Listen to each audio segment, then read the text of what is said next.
देशभक्ति साबित करो, चले जाओ वहां चले जाओ। मैं तो उनसे कहना चाहता हूं कि तुमने नफरत का जो बाजार सजाया हुआ है, तू ये कहता है मुसलमान पराया हुआ है, आजा दिल चीर के दिखलाऊं वतन का नक्शा, मेरा भारत मेरी सांसों में समाया हुआ है। हम उसको किसी को हर दिन उसका सबूत नहीं देते फिरेंगे। ये कौन सा सबका साथ सबका विकास का दावा है? मदरसों के जो शिक्षक हैं उनका कई कई साल से उनको वेतन नहीं दिया गया है। हमारे पास उनके फोन आते हैं, वो कहते हैं कि हमारी बात सदन में उठाइए, हम भूखों मर रहे हैं, हमारे घरों में चूल्हे नहीं जल रहे। हम जब उनकी बात यहां करें तो विरोध, लेकिन बातें क्या हैं? सबका साथ सबका विकास, सबका साथ सबका विकास। एक नारा सुनाई पड़ेगा कि सबका साथ सबका विकास। ये कैसा सबका साथ सबका विकास है?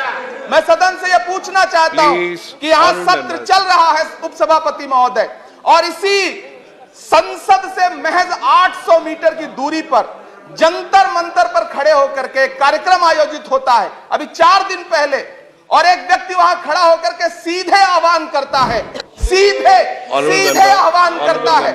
और सभापति उपसभापति महोदय, मैं पूछना चाहता हूं कि दिल्ली पुलिस उस पर कोई कार्रवाई नहीं करती, उल्टा जो मीडिया उसको दिखाने का प्रयास करती है उनको नोटिस भेजा जाता है। ये कौन सा सबका साथ सबका विकास है उपसभापति महोदय? ये हम बहुत गंभीर लोग यहां बैठे, मैं उच्च सदन में बैठा हूं, मैं यहां खड़ा होकर के कहना चाहता हूं, ये कौन सा सबका साथ सबका विकास है? उपसभापति महोदय, इसी दिल्ली में एक सांसद पाए जाते हैं, सत्ताधारी पार्टी के सांसद हैं, वो अपने कार्यक्रमों में सार्वजनिक मंचों पे खड़े होकर कहते हैं कि मुसलमानों का आर्थिक बहिष्कार करो। आप कह रहे हैं सबका साथ सबका विकास। कैसे होगा सबका साथ सबका विकास जब सत्ताधारी पार्टी के सांसद आर्थिक बहिष्कार की अपील करेंगे और उनके खिलाफ एक मामला तक दर्ज नहीं होता? प्रधानमंत्री जी अपने भाषणों में सबका साथ सबका विकास की बात करते हैं, लेकिन अफसोस है कि जब राजनीतिक तौर पर विकास करने की बात आती है तो लोकसभा में एक भी टिकट यह सत्ताधारी दल किसी मुसलमान को नहीं देता, राज्यसभा में एक भी टिकट किसी मुसलमान को नहीं देता, विधानसभा में जो बड़े बड़े प्रदेश हैं उसमें एक भी टिकट मुसलमान को नहीं देता। और वो 3 जो नाम के लोग थे, मुख्तार अब्बास नकवी साहब, एमजे अकबर साहब, सैयद जफर इस्लाम, उनको भी किनारे लगा दिया जाता है। ये कौन सा सबका साथ सबका विकास है? काहे का सबका साथ सबका विकास? ये नारा, ये दावा खोखला है। मैंने प्रधानमंत्री जी के भाषण सुने हैं, जब 3 तलाक पर बिल आ रहा था उपसभापति महोदय, तो प्रधानमंत्री जी कहते थे कि मैं अपने मुस्लिम बहनों को हक दिलाना चाहता हूं, उनके न्याय के लिए लड़ रहा हूं, यह बिल मैं उनके लिए ला रहा हूं। आपने भी सुना होगा वो नारा। मैं तो सभापति महोदय बचपन से जिस विद्यालय का पढ़ा हूं वहां संस्कृत का एक श्लोक सुना करता था कि यत्र नार्यस्तु पूज्यन्ते रमन्ते तत्र देवता। मैं इसे सुना करता था उपसभापति महोदय। और फिर आज जब यहां सदन में खड़ा हूं तो मैं पिछले दिनों लाल किले से प्रधानमंत्री जी की, लाल किले की प्राचीर से वो भाषण, उनकी वो तकरीर भी सुन रहा था, जब वो कह रहे थे कि महिलाओं को बिना हक दिलाए देश आगे नहीं बढ़ सकता। जब वो लाल किले की प्राचीर से ये बात बोल रहे थे तो उस भाषण के महज 2.5-3 घंटे बाद उनके गृह राज्य गुजरात में बिल्किस बानो के आरोपी रिहा किए जा रहे थे। उसी दिन उन्हें माला पहनाया जा रहा था, उनका सम्मान किया जा रहा था। ये कौन सा सबका साथ सबका विकास है? उपसभापति महोदय, मैं तो आपसे कहना चाहता हूं कि जो प्रधानमंत्री जी का इंटरव्यू ले, जो फिल्मी स्टार, जो उनसे पूछे कि आप आम चूस के खाते हैं कि काट के खाते हैं, उसके लिए तो रेड कारपेट बिछा है। जो अभिनेत्रियां उनकी विचारधारा के समर्थन में बात करें, समर्थन से ज्यादा आगे बढ़ के बात करें, उनके लिए जेड सिक्योरिटी है। लेकिन वो शाहरुख खान जो पूरी दुनिया में भारत के तिरंगे का मान बढ़ाता है, जिसे फीफा वर्ल्ड कप में आमंत्रित किया जाता है, उसके लिए सोशल मीडिया पे किस तरह के ट्रेंड चलाए जाते हैं? कौन सा सबका साथ सबका विकास है महोदय? मेरा नाम इमरान है। मैं उस पीड़ा को महसूस करता हूं जिस पीड़ा का जिक्र अभी मनोज झा जी कर रहे थे। मैं उस पीड़ा से गुजरता हूं, इसलिए मैं आपसे यहां खड़ा होकर कहता हूं कि हम हर दिन सुनते हैं, कई सारे मंत्री हैं जो ट्रेवल एजेंसी खोल के बैठे हैं, जो ये कहते हैं कि देशभक्ति हर दिन देशभक्ति साबित करो, चले जाओ वहां चले जाओ। मैं तो उनसे कहना चाहता हूं कि तुमने नफरत का जो बाजार सजाया हुआ है, तू ये कहता है मुसलमान पराया हुआ है, आजा दिल चीर के दिखलाऊं वतन का नक्शा, मेरा भारत मेरी सांसों में समाया हुआ है। हम उसको किसी को हर दिन उसका सबूत नहीं देते फिरेंगे।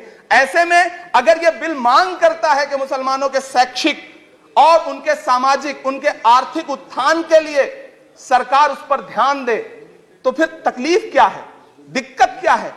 क्या आपका जो नारा है वो झूठा है? क्या सबका साथ सबका विकास का नारा सिर्फ खोखला है? बजट से तो यही जाहिर होता है, आप लगातार घटाते जा रहे हैं बजट, आप लगातार कटौती करते जा रहे हैं। पूरे देश में प्रधानमंत्री जी दावा करते थे सबका साथ सबका विकास के नारे के साथ कि 2022 में हर व्यक्ति के छत पर, घर पर, सर पर छत होगी। यह प्रधानमंत्री जी का उद्धृत किया गया बयान है। लेकिन मैं तो आपसे यह कहना चाहता हूं, आप असम उठा के देख लीजिए, आप मध्य प्रदेश उठा के देख लीजिए, आप उत्तर प्रदेश उठा के देख लीजिए, एक दैत्याकार बुलडोजर है जो चारों तरफ घूम रहा है, और जिनके सरों पर छत है भी उन छतों को भी छीन लेना चाहता है।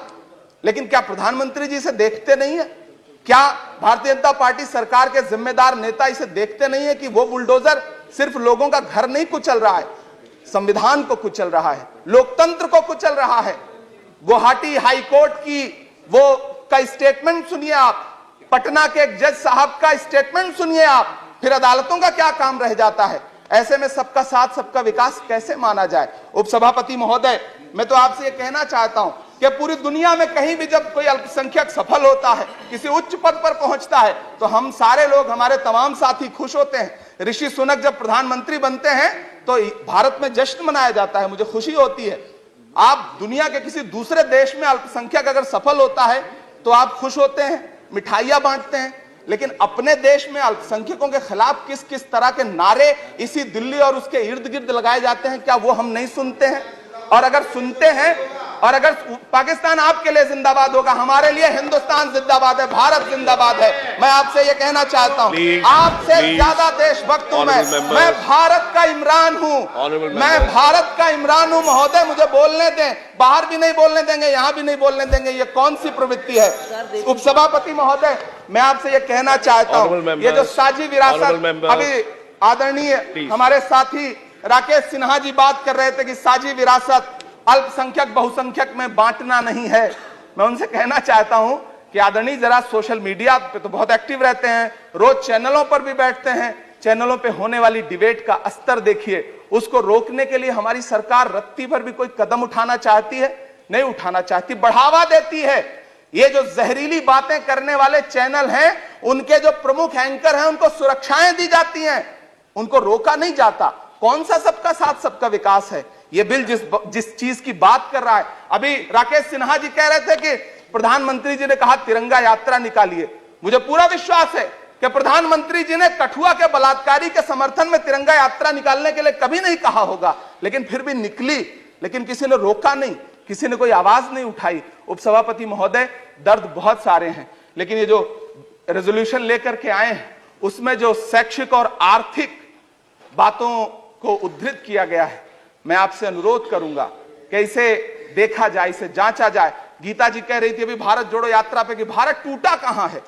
भारत टूटा नहीं है, भारत को कोई तोड़ भी नहीं पाएगा। भारत को तोड़ने का सपना देखने वालों को हमारी आदरणीय इंदिरा गांधी जी ने 2 टुकड़ों में तोड़ दिया था, बांट दिया था। भारत को कोई तोड़ नहीं पाएगा, लेकिन भारत देश में आर्थिक तौर पर, सामाजिक तौर पर जो बंटवारा करने की साजिश मौजूदा सरकार और सरकार के आनुषंगिक संगठन कर रहे हैं, जो आनुषंगिक संगठन कर रहे हैं, उनको रोकने के लिए सरकार क्या कर रही है? मैं अंत में इतना कहना चाहता हूं उपसभापति महोदय के यूपीए के शासनकाल के दौरान श्रीमती सोनिया गांधी जी के प्रयास से, डॉक्टर मनमोहन सिंह साहब के प्रयास से दलित और अल्पसंख्यक बच्चों के लिए फ्री रेजिडेंशियल यूपीएससी की कोचिंग शुरू की गई। हमने ये किया, और इसी सरकार के दौरान एक टीवी चैनल ने एक प्रोग्राम बनाया जिसका नाम आपको पता है क्या रखा? यूपीएससी जिहाद। ये शब्द क्या इस देश में सुने जाने लायक है?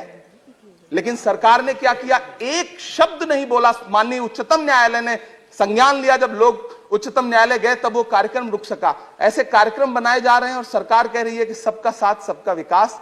उपसभापति महोदय, मैं अंत में आपसे इतना कहना चाहता हूं कि ये जो आर्थिक और सामाजिक आधार पर जो बहुत बड़ी खाई है उसको पाटने के लिए ये जो रेजोल्यूशन लाया गया है, मैं इसका समर्थन करता हूं।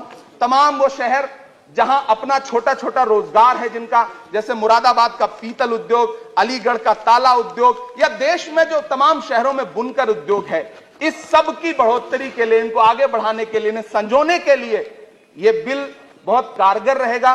शैक्षिक तौर पे लोगों को आगे लाने के लिए बहुत कारगर रहेगा। तो मैं रेजोल्यूशन बहुत कारगर रहेगा। और मैं अपने सत्ता पक्ष के साथियों से कहना चाहता हूं कि रिश्तों की ये नाजुक डोरें तोड़ी थोड़ी जाती हैं, अपनी आंखें दुखती हों तो फोड़ी थोड़ी जाती हैं। हम भी इसी देश का हिस्सा हैं। हम आपसे अनुरोध करते हैं कि इस रेजोल्यूशन को संजीदगी से लिया जाए। मैं इसके समर्थन में अपनी बात रख रहा हूं। धन्यवाद। श्री GVL नरसिम्हा राव।